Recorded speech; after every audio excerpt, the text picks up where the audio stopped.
नमस्कार, आप देख रहे हैं न्यूज इंडिया पर इंडिया का सवाल। मैं हूं आपके साथ पूजा मोहन पांडे। जो बाइडेन प्रशासन भारत के 2024 के लोकसभा चुनावों में हस्तक्षेप करने का प्रयास कर रहा था। हमें भारत में मतदान के लिए 21 मिलियन अमेरिकी डॉलर खर्च करने की जरूरत क्यों है? मुझे लगता है कि वो किसी और को निर्वाचित करने की कोशिश कर रहे थे। यह अमेरिका के नवनिर्वाचित राष्ट्रपति का वो बयान है जिसके बाद मियामी से चले भूचाल ने भारत में प्रभाव दिखाना शुरू कर दिया।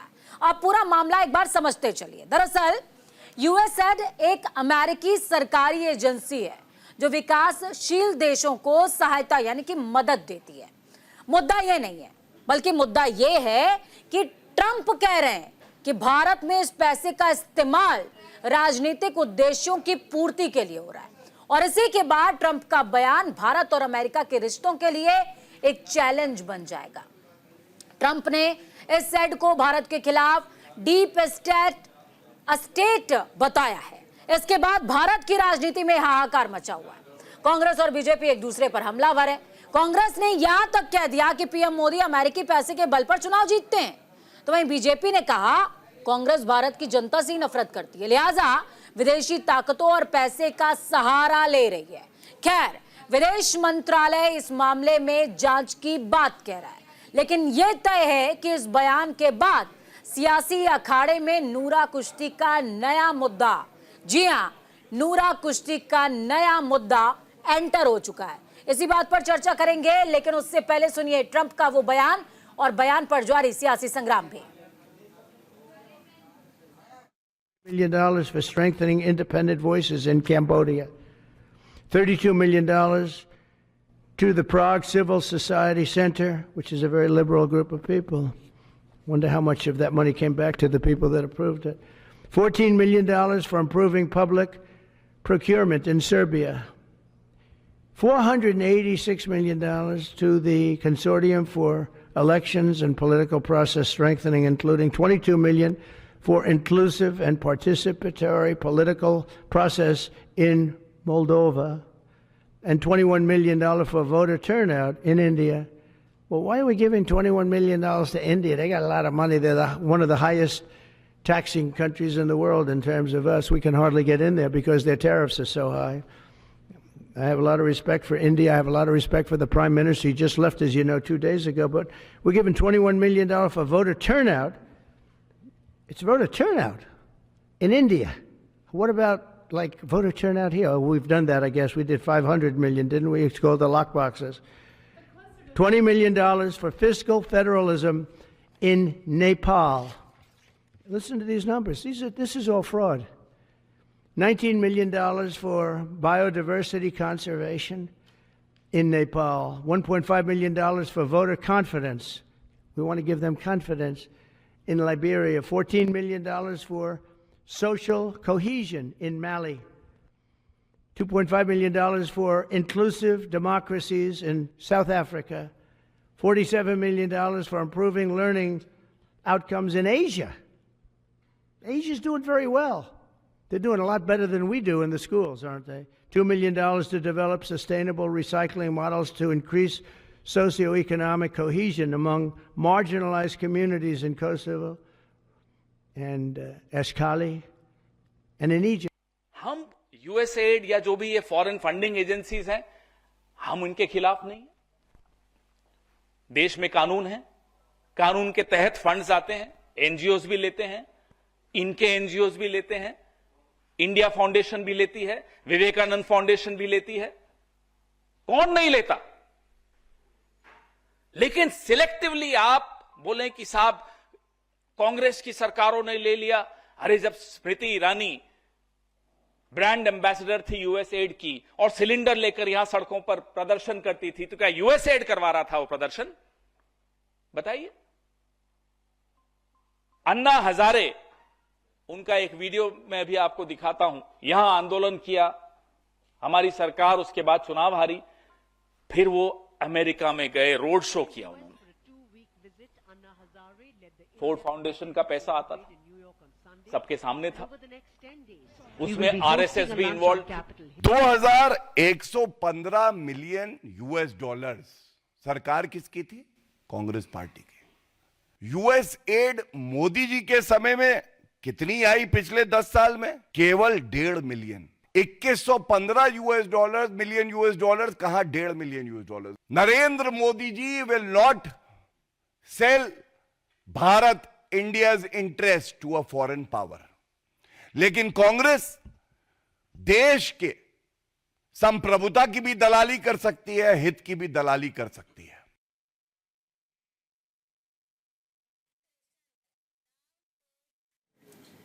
तो चलिए मेहमानों से आपका तारुफ कराएंगे, चर्चा का आगाज करेंगे। संजीव श्रीवास्तव हमारे साथ में जुड़े हुए हैं, विदेशी मामलों के जानकार हैं। संजीव श्रीवास्तव जी बहुत प्रखर और मुखर वक्ता भी हैं, बहुत स्वागत है संजीव जी आपका।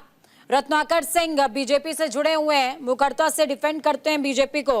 निपुण आलम बयान विदेशी मामलों के जानकार, राजनीति और विदेशी मामलों की दोनों की बहुत बेहतरीन जानकारी निपुण आलम बयान जी के पास। मोहम्मद आसिफ जी कांग्रेस की साइड से, आज इसी प्रखरता मुखरता की जरूरत कांग्रेस को है जिस मुखरता के धनी हैं आसिफ जी। चलिए शुरुआत जो है रत्नाकर सिंह जी आपके साथ में मैं करूंगी। 2100 मिलियन डॉलर जो है काउंट कराया है गौरव भाटिया ने, पूरा कांग्रेस का टाइम काउंट कर दिया या फिर क्या काउंट किया, उसमें किस तरीके से काउंट किया?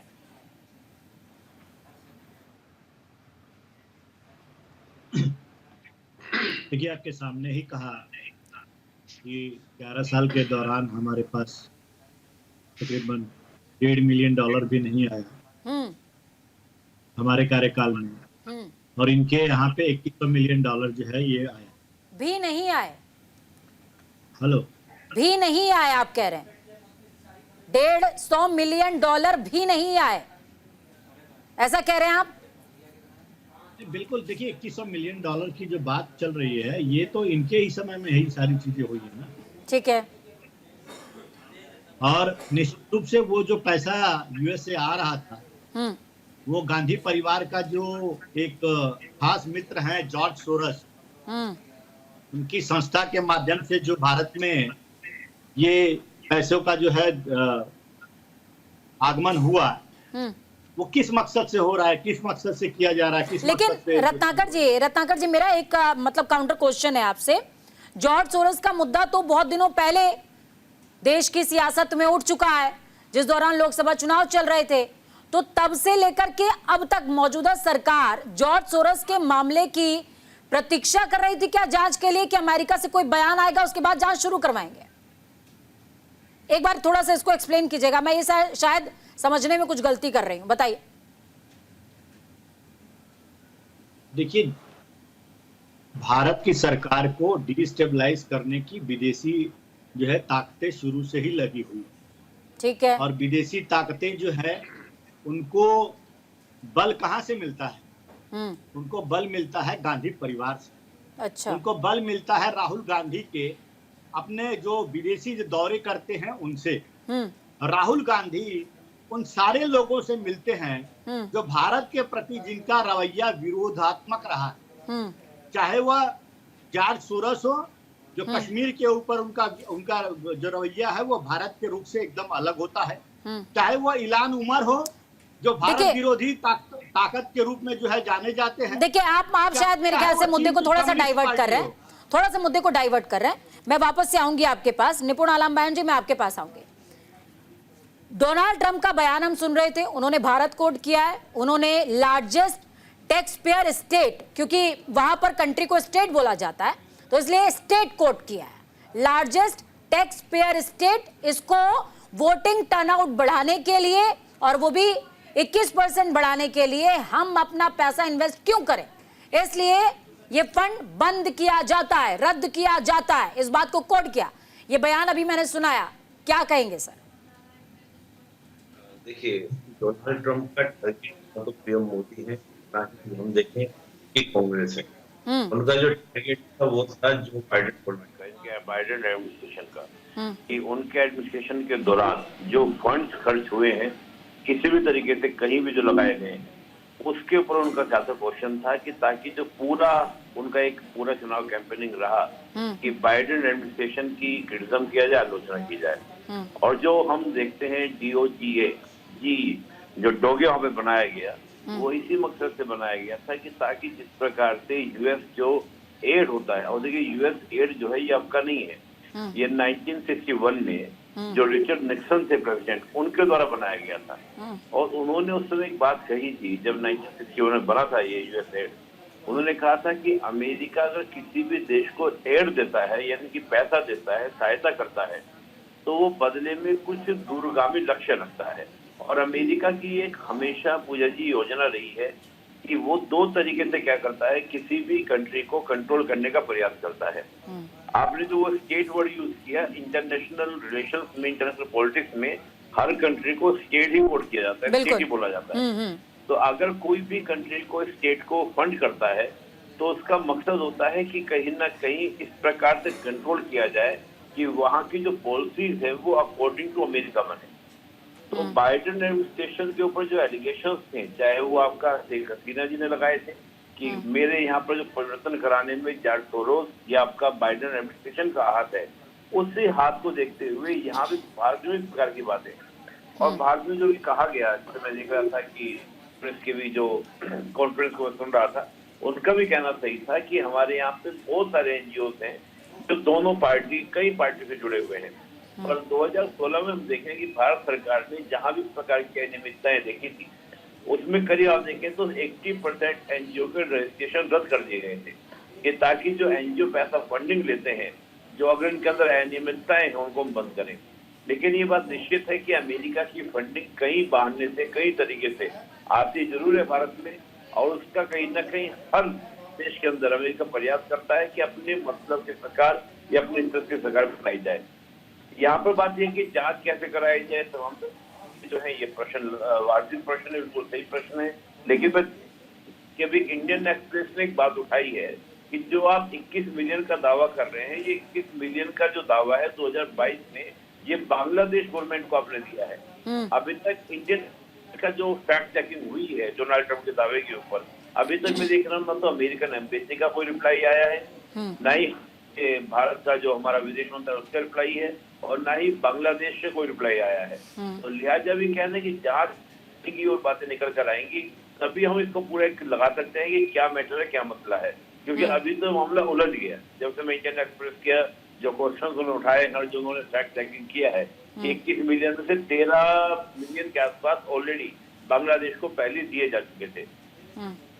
तो ये पूरा इसमें पूरा एंगल आ रहा है। ठीक है आशिफ जी, मैं आपके पास आऊंगी। कांग्रेस एक बार फिर से घिरती चली जा रही है। अगर जॉर्ज सोरोस के मुद्दे की बात की जाए, जॉर्ज सोरोस के बाद अब एक नया जिन निकला है, यूएसएड का जिन पुराना है दोबारा से निकला है, आपके लिए मुसीबत बन रहा है। देखिए, हमारे लिए कोई मुसीबत नहीं है।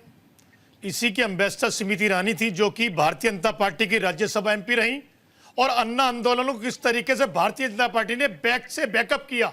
सत्ता बदलने के लिए पूरे हिंदुस्तान ने देखा कहां से फंडिंग आई, पता चल रहा सारी फंडिंग अमेरिका से आई थी, विवेकानंद फाउंडेशन को।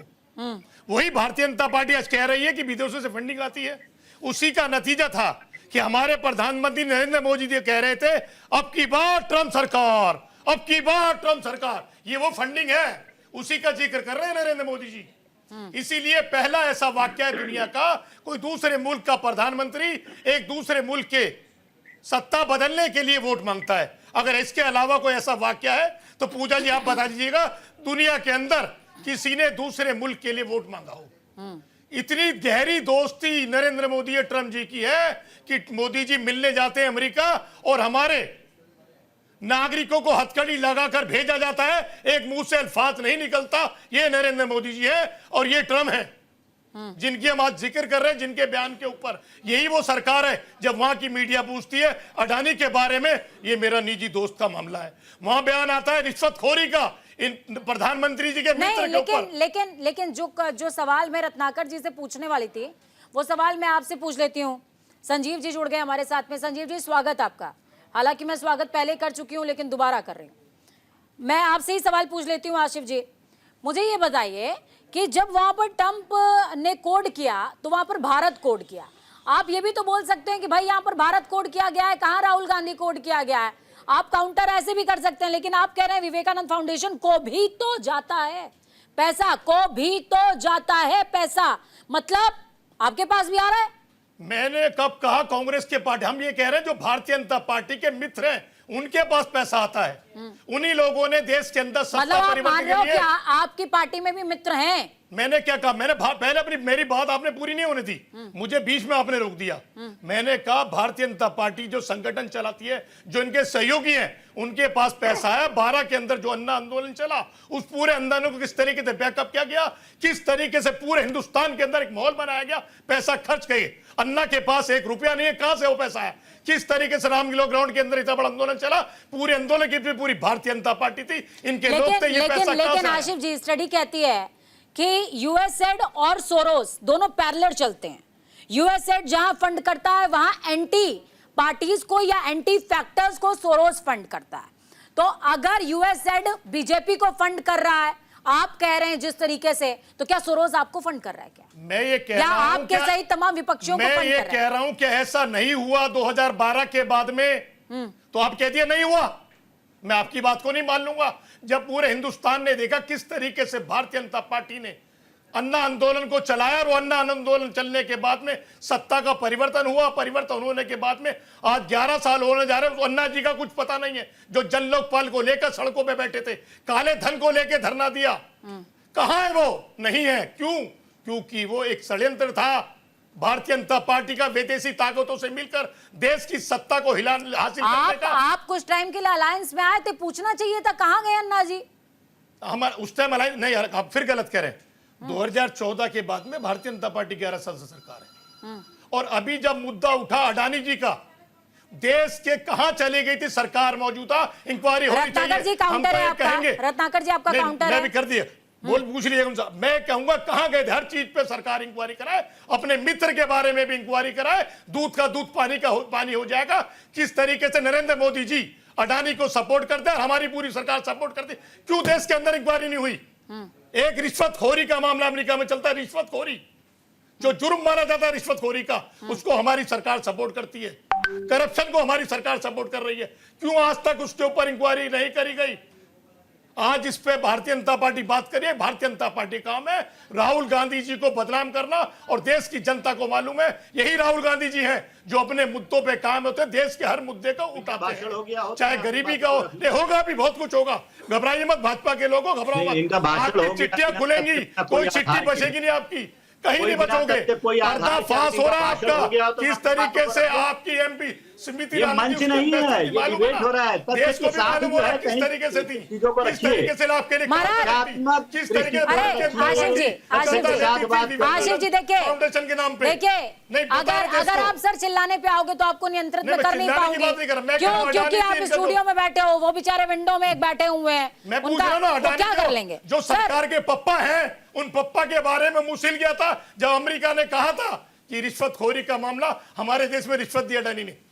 क्या हो गया था भारतीय जनता पार्टी को? जुबान सिल गई थी, सवाल का जवाब आने दीजिए, सवाल का जवाब। कौन सा कार्य वो था? एक बार जवाब ले लीजिए, उसके बाद संजीव जी भी हैं, उसके बाद ब्रेक पे जाऊंगी। बोलिए। कोई ये राजनीतिक मंच नहीं है जहाँ पे कि भाषण देना है। आप तथ्यों के साथ बताइए कहाँ पे क्या घोटाला हुआ है। वो सारी चीजें जो है वो निश्चित रूप से जनता सुनेगी आपकी और समझेगी। आप भी राहुल गांधी की तरह ही जाके आते हैं प्रेस कॉन्फ्रेंस में, जैसे वो बिना तथ्य के सिर्फ आरोप लगाकर और चले जाते हैं, उसी तरह आप कर रहे हैं। अरे भाई, कोई तथ्य प्रमाण लेकर आइए। और जहां तक बात है, अमेरिका में पूछा गया अडानी जी के बारे में, तो प्रधानमंत्री जी ने, देश के प्रधानमंत्री जी ने बहुत स्पष्ट तौर से कहा कि यहाँ पे चर्चा 2 देशों की हो रही है, यहाँ कोई व्यक्तिगत चर्चा नहीं हो रही है। मतलब आप जब मीटिंग्स हो रही है 2 देशों की, तो नीतियों के बारे में, आगे क्या प्रोजेक्ट्स आएंगे दोनों देशों में समझौता होने वाला है। रत्नाकर जी, मुझे मेरा सवाल मैं कहना चाहूंगा। ठीक है सर, मैं समझ रही हूँ, वो कांग्रेस से संबंध रखते हैं, आप बीजेपी से संबंध रखते हैं, दोनों टाइम बॉम्ब की कुर्सी पे बैठे हुए और दोनों को थोड़ा सा आंच मिल रही है, मैं समझ रही हूँ। लेकिन मेरे सवाल का जवाब दे दीजिए सर। मेरा सवाल ये था, जॉर्ज सोरोस का मुद्दा बहुत पहले उठ चुका है सर। जॉर्ज सोरोस के मुद्दे के बाद मौजूदा सरकार जो कि आपकी है सर, इसीलिए सवाल आपसे है, तो जांच क्यों नहीं कराई गई? और सर, जांच कराई गई है तो कहां तक पहुंची है? और दूसरा सवाल मेरा आपसे, डोनाल्ड ट्रंप ने कहां राहुल गांधी का नाम लिया, उसमें भारत कोट किया है। इंडिया कोट किया है, largest tax payer state quote किया है। बोले सर। मैं अपनी बातों को पूरी तरह से रख लेता हूं ताकि जनता को यह मालूम होना चाहिए कि किस तरह से गांधी परिवार और कांग्रेस इस देश को तोड़ने का काम कर। ठीक है, ये सारी चीजें मैं आपके प्रश्नों का भी उत्तर देता हूं, लेकिन मैं उसको पहले रखना बहुत जरूरी है। देखिए, प्रेसिडेंट ट्रंप ने कहा है कि उस पैसे का जो है दुरुपयोग कहीं ना कहीं सरकार को गिराने के लिए किया जा रहा है। और ये चीजें, जैसा कि अभी विश्लेषक जो बैठे थे उन्होंने कहा कि डीओजी के माध्यम से वो सारी चीजें जो है वो आधिकारिक रूप से वो बताई गई, ट्वीट की गई। तो आखिर में राहुल गांधी और कांग्रेस पार्टी के तथ्यात्मक मैं बता रहा हूं, आंकड़ों के साथ मेरे पास है। राहुल गांधी जब अमेरिका जाते हैं तो किस तरह से यूरोपियन संघ से भारत के अंदर हस्तक्षेप करने की मांग करते हैं। अब बताइए, ये हमारी संप्रभुता और अखंडता के अंदर कोई विदेशी मुल्क जो है हस्तक्षेप करेगा, ये क्या भारतीय ठीक है, एक बार संजीव जी का रिमार्क हो जाए। नहीं, दूसरी चीज मैं कहना संजीव जी का रिमार्क, संजीव जी का रिमार्क सुन लीजिए। दूसरी चीज, ये 21 मई 2022 में लंदन में जाते हैं तो वहां पे कहते हैं कि देश में केरोसिन फेंक दिया गया है, सिर्फ एक चिंगारी की जरूरत है। इस तरह से देश के सर मौजूदा सवाल का जवाब नहीं देते हैं। और पूरी ट्रैवल हिस्ट्री मणिपुर को पूरा जलाने के लिए भारतीय जनता पार्टी का था, चुनाव में क्या है वो केरोसिन से कम था। रुकिए सर, वो आशीष जी केरोसिन से रुकिए, कम था क्या? आशीष जो जी मणिपुर में भारतीय जनता पार्टी के मुख्यमंत्री ने आग लगाई, वो आग से कम था, बता दो आप। नहीं, आग से कम था, बताइए ना। आशीष किस तरीके पूरे मणिपुर को आपने जला दिया, किस तरीके क्या करें, बलात्कार करें, और सरकार भारतीय जनता पार्टी आरएसएस आग बूझ करके बैठी रही, बोलने के अंदर हिम्मत नहीं। न देश के प्रधानमंत्री आशीष जी शांत हो जाइए, आशीष जी शांत हो जाइए। नहीं जाएंगे क्योंकि वो भारतीय जनता पार्टी। रत्नाकर जी की ऑडियो डाउन कीजिएगा, ऑडियो डाउन कीजिएगा, ऑडियो डाउन कीजिए। आशीष जी शांत होइए। संजीव जी मैं आपके पास आ रही हूँ। रिमार्क सर, जिस तरीके से यह पूरा मुद्दा अशांति की तरफ जा रहा है और इसको पूरा सियासी रंग दिया जा रहा है, ठीक है, जब किसी दूसरे देश की तरफ से कहा जाता है कि भाई अस्थिरता के लिए इस पैसे को इस्तेमाल किया जा रहा है, वोटिंग टर्नआउट के लिए इस्तेमाल किया जा रहा है, तो हम ये क्यों फंड करें? इसके बाद जिस तरीके की सियासी अस्थिरता पैदा हो गई है, वहां की सियासत यहां की सियासत पर हावी हो गई है। सर पूजा जी, भारत विश्व का सबसे बड़ा लोकतांत्रिक राष्ट्र है। दूसरा, भारत वर्तमान समय में विश्व की सबसे तेज गति से बढ़ती हुई मेजर इकोनॉमी है। भारत एक महाशक्ति के रूप में उभर चुका है। अब ऐसे भारत को, एक विशाल राष्ट्र को, आप वोटर टर्न आउट करने के लिए अमेरिका से फंडिंग की क्या आवश्यकता है? आखिर किसको ये फंडिंग की आवश्यकता है? ये फंडिंग किसके पास जा रही है? कौन इसका इस्तेमाल कर रहा है? उसका पर्पज क्या है? इसका संकेत अमेरिका के राष्ट्रपति डोनाल्ड ट्रंप ने स्वयं दिया है। उन्होंने इस बात का जो है उनके असेसमेंट के मुताबिक ये अदर पार्टी को चुनाव जितवाने के लिए फंड का इस्तेमाल किया गया। ये अमेरिका के राष्ट्रपति स्वयं कह रहे हैं। तो क्या इसके बारे में जांच नहीं होनी चाहिए कि ये बड़ा इलेक्शन में, भारत के विश्व के सबसे बड़े लोकतांत्रिक राष्ट्र के इलेक्शन में इंटरफेरेंस का मामला है, बेहद गंभीर विषय है। ठीक है संजीव जी, 2 सवाल मेरे आपसे और रहेंगे सर, लेकिन ब्रेक पर जा रहे हैं, वक्त छोटा सा है और ब्रेक के बाद जब वापस लौटेंगे तो 2 सवाल मेरे सर और आपसे रहने वाले हैं। छोटे से ब्रेक का वक्त है।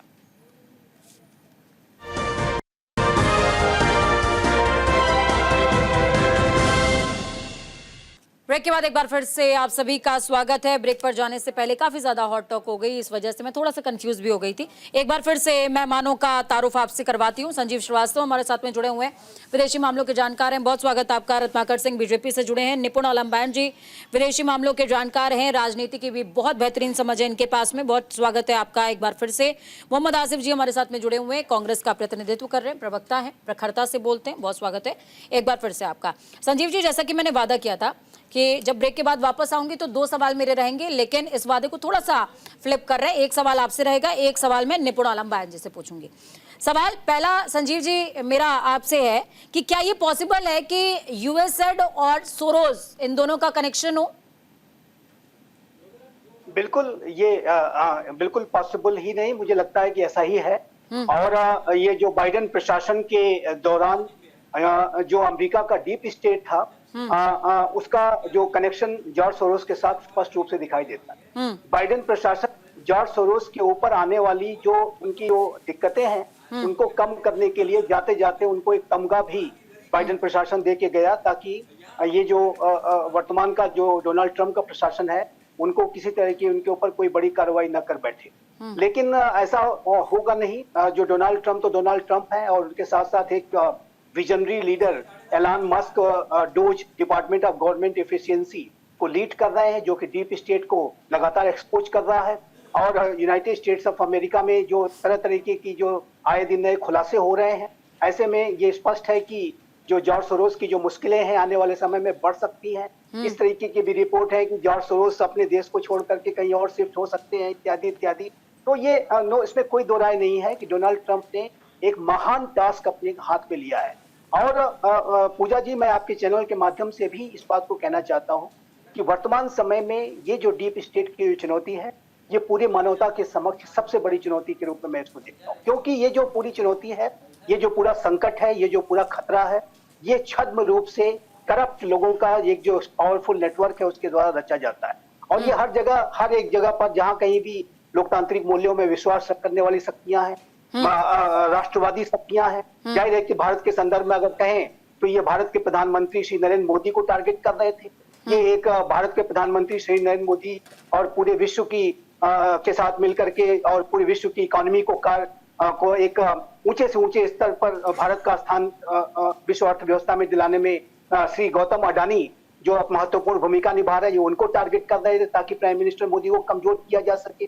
और जाहिर है कि अब डोनाल्ड ट्रंप आ गए हैं, उन्होंने गौतम अडानी के संदर्भ में जो एक डिपार्टमेंट वहां पर काम कर रहा था, जो कि एक रिजीम चेंज टूल के तौर पर काम करता था, जिसको कि कहते हैं एक जो लॉ है वहां का करप्शन के अगेंस्ट में जो बनाया गया था, उसको भी सस्पेंड कर दिया है। क्योंकि ये बाइडेन एडमिनिस्ट्रेशन के दौरान जो अमेरिका का जस्टिस डिपार्टमेंट था, ये जो है फॉरेन करप्ट प्रैक्टिसेस एक्ट के तहत जो भी अनेक कार्रवाइयां ऐसी कर रहा था, जिससे कि वो तमाम उद्योगपतियों को टारगेट कर रहा था, जिससे अमेरिका की जो ग्लोबल कॉम्पिटिटिवनेस है वो प्रभावित हो रही थी।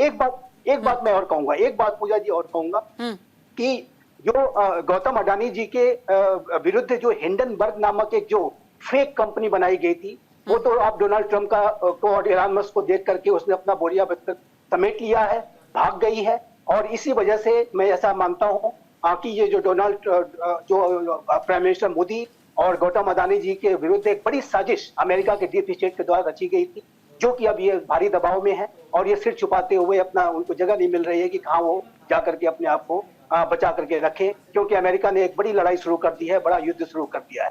ठीक है, बड़ा युद्ध अमेरिका ने शुरू कर दिया है, इस बात का जिक्र संजीव जी ने यहाँ पर किया है।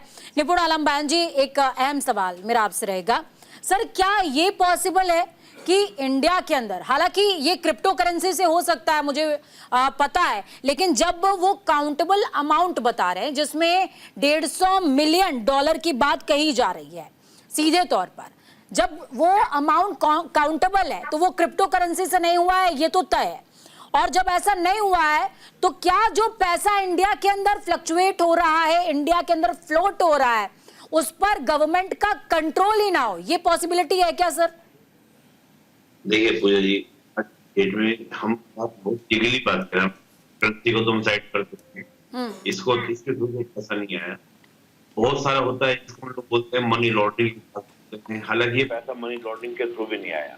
ये सारा पैसा जो आता है वो एनजीओ के थ्रू आता है, और एनजीओ में जैसे हम जॉर्ज सोरोस की बात अभी संजीव जी बता रहे थे, तो उन्होंने एक ओपन सोसाइटी अपनी बनाई हुई, ओपन सोसाइटी फाउंडेशन। ये क्या करती है कि देशों के अलग अलग देशों के एनजीओ को क्या करते हैं, फंड करते हैं। और एनजीओ जो होते हैं वो अलग अलग पॉलिटिकल पार्टी से क्या होते हैं, संबंधित होते हैं, इनसे जुड़े रहते हैं।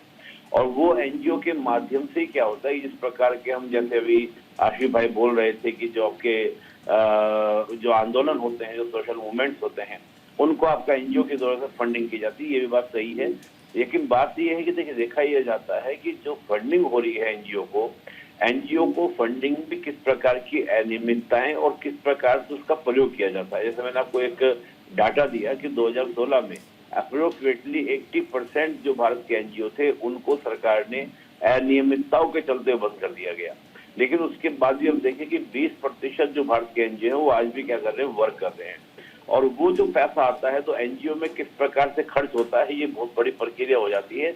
और एनजीओ बहुत बड़ी ताकत है जो इस प्रकार के पैसे को खर्च करते हैं। और वो जो पैसा मिलता है ओपन सोसाइटी फाउंडेशन के थ्रू, वो डेमोक्रेसी के लिए मिलता है, वो गरीबी के लिए मिलता है, जैसा भी एक वोटर अवेयरनेस के लिए मिलता है, उस पैसे को खर्च किया जाता है। जिसमें आप लीगली हम देखें तो बहुत ज्यादा आपको चेक करना पड़ेगा, बहुत सारी जांच बिठानी पड़ेगी। जैसा देखिए अरविंद केजरीवाल जी का केस था, जब इस प्रकार के मेजर होते हैं बहुत सावधानी पूर्वक जो बड़े बड़े एनजीओ होते हैं, उनके बड़े बड़े सी होते हैं, तो वो उनके माध्यम से खर्च किया जाता है, जिसको पकड़ना बड़ा मुश्किल काम होता है। लेकिन अमेरिका का जो डॉग डिपार्टमेंट जो बना है, उनका कहना ये है कि भाई हम इतना पैसा क्यों भेजें। तो जो ये पैसा भेजने की बात उनकी ओर से हुई कि हम यूएस एड क्यों दें, और जैसे मैंने आपको कहा कि यूएस एड 1961 में रिचर्ड निक्सन के द्वारा जो बनाया गया था, उनका ये कहना कि हम जो पैसा देते हैं वो फ्री में नहीं दे रहे हैं, उसका हम कहीं ना कहीं यूज करते हैं। तो ये बहुत सारे तरीके होते हैं इसके माध्यम से। मतलब इनडायरेक्टली आप ये कह रहे हैं कि एनजीओज के ऊपर भी उनके रेगुलेशन के लिए भी कुछ ऐसा आना चाहिए देश के अंदर? नहीं देखिए पूजा जी, मैंने से कहा कि 2016 में आप देखिए करीब 80% एनजीओ बंद कर दी गई जिनमें अनियमितताएं थी। लेकिन अभी भी और भी ज्यादा कंट्रोल करने की आवश्यकता है। जिस प्रकार से फॉरेन फंडिंग होती है, इस फंडिंग का खर्च का सही तरीके का डाटा जो है वो सरकार के सामने आना चाहिए, तब जाके बातें होंगी। लेकिन इसको कर पाना बहुत ही जटिल कार्य होता है और ये बहुत बड़ी जांच की प्रक्रिया होती है। ठीक है रत्नाकर जी, मैं आपके पास आऊंगी। सवाल मेरा एज इट इज वहीं पर है। जॉर्ज सोरोस का मुद्दा जब सदन पर उठ गया था तो उसके बाद से जांच क्यों नहीं शुरू हुई, या हुई है वो पब्लिक प्लेटफॉर्म पर आई नहीं और ये बयान ट्रंप का आ गया, क्या मामला है सर? नहीं, जांच की बात जहाँ तक है, मैं आपको बता दूं कि जो ये प्रक्रिया है, अगर कहीं भी इस तरह की कोई भी एनजीओ के माध्यम से ही अनियमितता होती है तो एजेंसीज हैं वो जांच करती हैं। लेकिन ये संबंध जो है वो बहुत महत्वपूर्ण है, जो हमारे देश की जो अर्थव्यवस्थाओं को अनियमित करने का और जो करने का काम कर रही हैं, उनके ऊपर जो है ये चीजें बहुत इंपॉर्टेंट है। अभी आपने सुना इसी चर्चा में ही कि किस तरह से कह रहे हैं, अभी भाई साहब ने भी बताया कि हिंडनबर्ग जो हमारे ऊपर आरोप लगाया था, अडानी जी के ऊपर आरोप लगाया था कि कितनी बड़ी वित्तीय अनियमितता की गई है, और उसको लेकर के राहुल गांधी सड़क से लेकर संसद तक हो हल्ला किए पूरे देश में, और देखा कि किस तरह से शेयर मार्केट भी हमारा कितना क्रैश हुआ उस मुद्दे को लेकर के। तो ये समझने की बहुत जरूरत है कि हम किस एजेंसी द्वारा या किस कंपनी द्वारा वो मुद्दा उठाया जा रहा है, उसको लेकर के, और हम अपने देश में अस्थिरता की जो माहौल एक बनाने का काम कर रहे हैं, वो बहुत इंपॉर्टेंट है, जो राहुल गांधी ने किया था। अब हिंडनबर्ग का जब पत्ता खुल गया, सारी चीजें हो गई, जब उनका डिब्बा गोल हो गया, तो आज कांग्रेस के यहाँ प्रवक्ता बैठे एक बार हिंडनबर्ग का नाम नहीं ले रहे हैं। आप बताइए भाई, हिंडनबर्ग को लेकर के देश को कितना नुकसान हुआ है, वो भी तो देश की जनता को बताइए, जो सिर्फ और सिर्फ एक झूठ बोलने का और एक माहौल ऐसा क्रिएट करने का काम किया जा रहा था। ठीक है, काउंटर है आशिफ जी, आपका काउंटर है। अडानी को जो है फायदा दिया जा रहा है, इस तरह की सारी चीजें दिखाई जा रही थी। और एक चीज मैं कहना चाहूंगा, देखिए अभी देश को अस्थिर करने का माहौल किस तरह से राहुल गांधी बनाते हैं। अभी कुछ दिन पहले ही एक अंतरराष्ट्रीय आशिफ जी कांग्रेस के अध्यक्ष है, अंतरराष्ट्रीय कांग्रेस के अध्यक्ष है सैम पित्रोदा जी। सैम पित्रोदा जी का एक बयान आया था जिसमें वो चीन के बारे में बड़ी अच्छी बातें कह रहे थे। चीन दोस्त है, ये है, अच्छा है, लेकिन वो भूल गए कि वही चीन है जिसकी वजह से हमारे 20 जवान जो है गलवान घाटी में शहीद हुए थे। तो इस तरह की बातें करना, और ये दर्शाता है कि राहुल गांधी का कहीं न कहीं कम्युनिस्ट पार्टी जो चीन के साथ, एक फोटो भी है, वो फोटो आप देखिएगा जिसमें वो बैठ करके बकायदे कोई एमओयू है, उस एमओयू पे समझौता कर रहे हैं। वो क्या समझौता किए भाई कम्युनिस्ट पार्टी? क्या देश में मौजूदा सरकार की सहमति के बिना ऐसा कोई एमओयू साइन हो सकता है? सर आप कैसी बात कर रहे हैं? आपसी समझौता नहीं, बिल्कुल आपसी समझौता उनका है। वो किस तरह से कम्युनिस्ट पार्टी की तरफ से आशिफ जी वो उनकी पार्टी की तरफ से किया गया है। ये कोई एक देश का दूसरे देश का समझौता नहीं है। वो उन्होंने क्या समझौता किया ये तो बताएंगे ना। तो सैम पित्रोदा के जो वक्तव्य से पूरी उनकी मंशा का खुलासा हो गया कि चीन के बारे में ये किस तरह की भावना रखते हैं, और हमारे देश के जवान जो शहीद हो गए हैं उनके बारे में जो घटनाएं हुई है उसके बारे में क्या ये भावना रखते हैं। तो देखिए राहुल गांधी जी कहीं ना कहीं ये पार्टी का विरोध करते करते देश का विरोध कर बैठते हैं। और ये तमाम ऐसे वाकयात जो विदेशी मंच पे ये जाते हैं और भारत के खिलाफ जब वो बोलते हैं तो ये देश की जनता को ठीक है, एक बार आशिफ जी को सुन लेते हैं, क्या कह रहे हैं? विरोध करते जो देश का विरोध कर बैठते हैं, देश का विरोध करने लग गए हैं आप आशिफ जी। मैं एक चीज और कहना चाहूंगा, वो तो धन्य भाग है 140 करोड़ देश की जनता का जो इस तरह के फंडिंग का उनके ऊपर कोई प्रभाव नहीं हुआ। नहीं तो ये कद्दावर नेता माननीय प्रधानमंत्री नरेंद्र मोदी की तरह है कि जनता ने अपना इतना भरपूर आशीर्वाद दिया।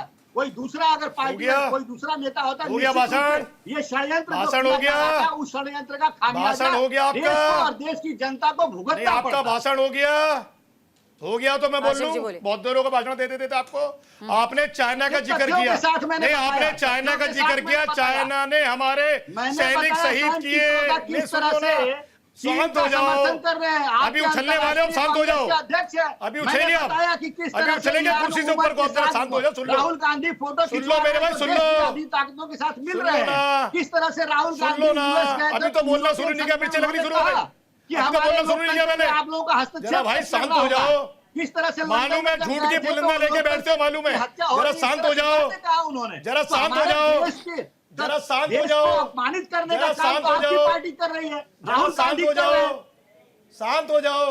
बोले सर। अभी इन्होंने कहा सैनिक हमारे शहीद हुए, पूरे हिंदुस्तान के हमारे भारत के सैनिक शहीद हुए जो चाइना ने किए। उस चाइना ने हमारी धरती पे कब्जा किया और देश के प्रधानमंत्री नरेंद्र मोदी ने कहा 1 इंच भी अंदर नहीं आए। और कुछ दिन बाद राजनाथ सिंह को कहना पड़ा कि चाइना की सेना वापस चली गई। जब अंदर नहीं आई तो वापस कैसे चली गई मेरे भाई? यही तो झूठ है भारतीय जनता पार्टी का। आरएसएस से निकल में आए, निकल के आए लोग भारतीय जनता पार्टी के प्रधानों को चाइना का जिक्र जवाब तो तू ना, चाइना पे कितना झूठ बोलते हैं। हमारे 43 सैनिक को शहीद कराने वाली ये मौजूदा सरकार, गवर्नर साहब कहते रहे इन्हें एयरलिफ्ट कीजिए, लेकिन नहीं कर पाई सरकार। उन सैनिक की शहादतों पे नरेंद्र मोदी ने बड़े बड़े होर्डिंग लगाकर फोटो लगा के कहा एक वोट सैनिक की शहादत पर, इन्हें शर्म आनी चाहिए। सैनिक की शहादत पे वोट मांगते हुए चुल्लूबट पानी में चाहिए। भारतीय जनता पार्टी के प्रवक्ताओं को पर हमारे सैनिक शहीद हो गए, ये नहीं बताया आज तक 350 किलो आदेश कौन लेके आया, लेकिन उन सैनिक की शहादत पे वोट मांगते रहे। उसी कश्मीर के अंदर एक ठिकाने के अंदर आतंकवादी मिलता है और कहता है वो आईजी, इसमें ऊपर का हाथ है, ऊपर का हाथ सिर्फ भारतीय जनता पार्टी की सरकार का है, कोई दूसरा आदमी ऊपर नहीं बैठा हुआ। ये मुंह छुपाने लायक नहीं बचे हैं देश के अंदर। किस तरीके से मुद्दों को डाइवर्ट करते हैं, किस तरीके से उन्होंने कहा उस आतंकवादी के बारे में कि ऊपर से है, ऊपर का हाथ है। AK-47 मिली थी उसके पास में। संजीव जी कुछ कहना चाह रहे हैं। देखिए आशिफ जी, संजीव जी राजनेता नहीं है, कोई बात, मैं बात करने वाला भारतीय जनता पार्टी की। वो कौन से ऊपर के लोग थे जो जिनके पास AK-47 पकड़ गई उस आतंकवादी के पास, और एक अधिकारी कहता ऊपर के लोग हैं। आज तक देश को नहीं पता, आज तक देश को नहीं पता 350 किलो आदेश कौन लेके आया। ये शर्म आनी चाहिए भारतीय जनता पार्टी। किस तरीके से देश की सत्ता संभालने के बाद में इन्होंने देश के अंदर जो आतंकवाद की घटनाएं बढ़ी, ये नाकाम साबित हुई। भारतीय जनता पार्टी पूरी तरह आज ये कह रहे हैं देश दोनों की बात, सबसे ज्यादा अगर कोई लिप्त है तो भारतीय जनता पार्टी रही है। और किस तरीके से देश का माहौल पूरे मुल्क के अंदर लोकतांत्रिक हत्यारी पार्टी, अगर कोई है तो संजीव जी को सुन लेते हैं। उससे बच नहीं पाएंगे।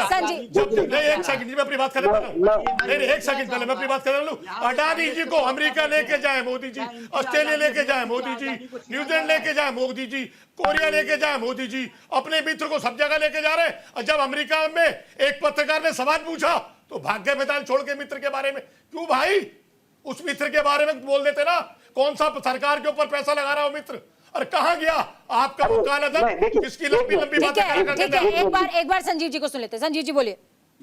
देखिए मैं कांग्रेस के जो प्रवक्ता महोदय हैं, मैं उनकी बात सुन रहा था।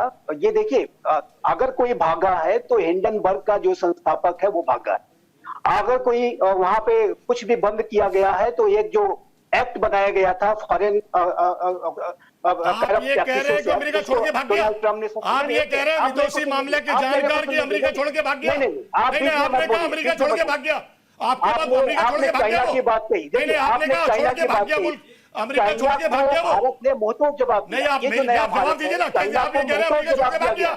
और आपने चाइना कहा है- ने जहां कहीं भी इनकर्जन की आप स्थितियां विदेशी पैदा की, मालिया- हमने एक बार भी उनको आप जवाब तो देने दे अडानी सर, को- वो पॉलिटिकल एक- प्रवक्ता नहीं, नहीं है political नहीं, आशिफ जी, वो पॉलिटिकल प्रवक्ता नहीं है सर। अपने पूरे स्पीच के और अंदर मैं- उन्होंने अडानी को डिफेंस किया। आशिफ जी, आशिफ जी, मैं आपको बताती हूँ, आपने बहुत ही एक बार निष्पक्षता के साथ किस बोलते हैं, तरीके से अडानी जी को बिलेव ने हमारी सरकार को इस तरीके से नहीं होता है आशिफ जी। आप बिल्कुल सरकार को डिफेंस करने लग रहे हैं, अडानी जी को डिफेंस करने लग रहे हैं। आशिफ जी, क्यों? संजीव जी बहुत ही निष्पक्षता के साथ बोलते हैं, उन्हें पूरा क्लियर करने दीजिए। संजय जी डिफेंस क्यों कर रहे हैं उनको? बोले सर, आपके पक्ष में बोले तो फिर डिफेंस नहीं है, गजब की बात कर रहे हैं आप, गजब की बात।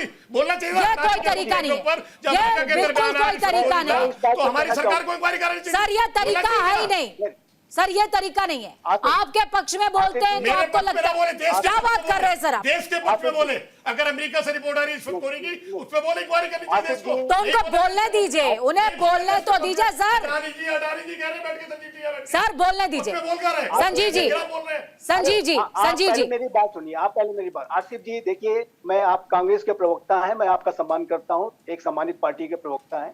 मैं ये सिर्फ आपसे ये कहना चाहता हूं कि पब्लिक प्लेटफॉर्म पर बैठ करके एक प्रवक्ता, एक सम्मानित पार्टी के प्रवक्ता होने के नाते चाइना जैसे गंभीर विषय पर देश को भ्रमित न करें। भारत ने चाइना का मुंहतोड़ जवाब दिया। चाइना ने जो एक फॉरवर्ड मूवमेंट किया, हमने भी फॉरवर्ड मूवमेंट किया। चाइना ने अपना सर पूरा तो होने दीजिए आशिफ जी, पूरा होने दीजिए। आप उसमें ये कहेंगे कि भारत ने प्रधानमंत्री ने ये किया, वो किया, झूठ बोला, रक्षा मंत्री जनता को भ्रमित करने वाली बात। और इस तरीके की बातों को आपको पब्लिक प्लेटफॉर्म पे बैठ करके नहीं बोलना चाहिए। राजा सिंह का बयान उसी है तरीके से अगर सर, अमेरिका की पूरा अगर होने बात दीजिए। करें, आशिफ जी, तो पूरा हिंडनबर्ग का की जो कंपनी है वो बंद हुई कि नहीं हुई, आप मुझे बता दीजिए। या तो मैं काल्पनिक बात कर रहा हूँ। हिंडनबर्ग जो है अपनी कंपनी बंद करके वो चला गया कि नहीं चला गया? आप ये क्या कह रहे हैं वहाँ पे अमेरिका छोड़ के फॉरेन करप्ट आप ये कह रहे हैं अमेरिका छोड़ के चले गए? वो कह रहे हैं कंपनी छोड़कर चला वो कह रहे हैं गया, अमेरिका छोड़ दिया, कंपनी बंद हो अमेरिका छोड़ के गई देश सर, में चले गए। कंपनी बंद हो गई, मिसलीड मत आप करिए। ये सारी बातें बताइए। बोलिए, तो ये बोलिए मैं संजीव ये जी। कहना चाहता हूँ, मैं ये कहना चाहता हूँ कि ये जो सारे विषय आ रहे हैं पूजा जी, इसके बारे में गंभीर जांच की आवश्यकता है कि भारत में इस तरीके की फंडिंग क्यों हुई, किसके पॉकेट में ये पैसा गया, आखिर कौन इससे लाभान्वित हुआ, इससे देश का कितना नुकसान हुआ। इन सारे विषयों को लेकर के एक जांच की आवश्यकता है, गंभीर जांच की आवश्यकता है। और ये जांच अगर की जाती है तो ये भारत के गवर्नेंस सिस्टम को भी एफिशिएंट बनाने का कार्य करेगा। अमेरिका में जैसे डिपार्टमेंट ऑफ गवर्नमेंट एफिशिएंसी, ठीक है, वहां पर गवर्नमेंट को एफिशिएंट बनाने का काम कर रही है। मेक अमेरिका ग्रेट अगेन बनाना है तो डोज को सफल होना होगा।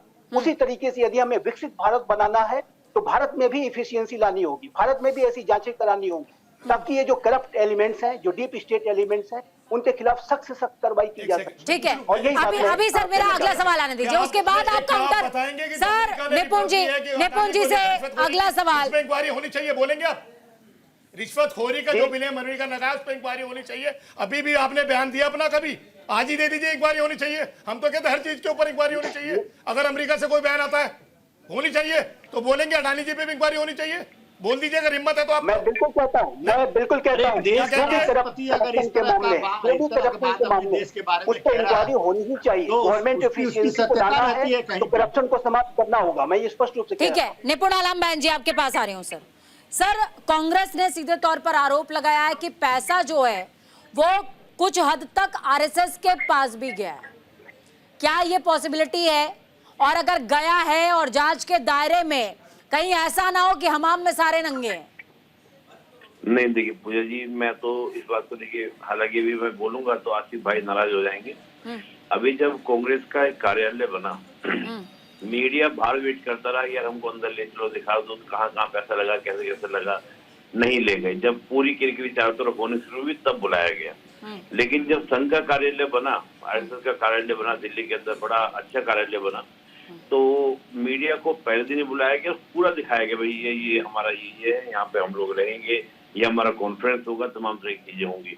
और जितना पैसा दिया गया उसका पूरा रिकॉर्ड दे रही है आरएसएस जो है, संघ जो है, पूरा रिकॉर्ड दे दी कि इतने दानदाताओं से इतना पैसा आया है। उसका पूरा लेखा जोखा आरएसएस ने सामने रख दिया है, पूरा पब्लिकली आप वेबसाइट पे जाकर देख लीजिए। कांग्रेस ने अपने ऑफिस को तब खोला मीडिया के लिए जब चारों ओर से किरकिरी होने लगी, तमाम तरह की बातें, तब कांग्रेस ने रखा।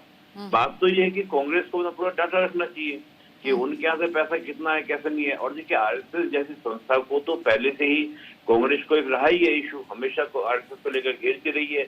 और यही कांग्रेस जो बार बार पहले घेरती है फिर आरएसएस को अपने रिपब्लिक डे की परेड में बुलाती है। तो आरएसएस को लेकर ऐसा कहना मैं मानता हूँ कि कहीं ना कहीं एक जो राष्ट्र के लिए कार्य करने वाली संस्था है उसके बारे में कहना, उनके प्रचारकों का जीवन जो रहा है, आप जाके आरएसएस का देखें जिस प्रकार से प्रचारक जीवन व्यतीत करते हैं, जिस प्रकार से एकदम बिल्कुल कम सुनने। निपुर जी आरएसएस भारतीय जनता पार्टी के लिए काम करती है जो एक पॉलिटिकली संस्था है, सबको मालूम है। फिर आप कैसे कह रहे हैं स्वतंत्र संस्था है जो देश के लिए काम करती है, वो काम करती है भारतीय जनता पार्टी के लिए, एक पॉलिटिकली पार्टी के लिए। कांग्रेस पार्टी में एक पॉलिटिकली पार्टी है, इसको हम नकार नहीं सकते। हम देश सेवा करते हैं जिस तरीके से भारतीय जनता पार्टी, लेकिन जब आरएसएस की बात आती है तो जो लिप्त रहते हैं उनको सपोर्ट करने वाली पार्टी भाई कहां से बड़ी पार्टी देश विरोधी गतिविधियों में संलिप्त रहने वाले लोगों को सपोर्ट करने वाली पार्टी है भारतीय जनता पार्टी के। यही तो बात हम कह रहे हैं, आरएसएस पर्दे के पीछे पूरी तरह से politically party Bharatiya Janata party के लिए काम करती है।